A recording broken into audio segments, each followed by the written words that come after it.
Mein Lieben, ich habe jetzt wieder Anfrage bekommen von ihm hier, von meinem Pfiffi halt. Ich weiß jetzt ja nicht, ob ich das sehe, was ich jetzt filme, weil ich halt meine rückseitige Kamera verwende. Aber jetzt könnt ihr ihn halt sehen. Ich gehe mal ein bisschen weiter hoch. Gucken, ob das jetzt drin ist. Ja, da ist mein Pfiffi.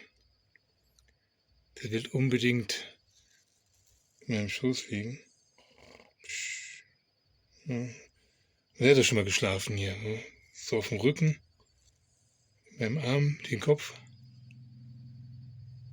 Und dann versuche ich natürlich nebenbei am Rechner irgendwas hinzukriegen.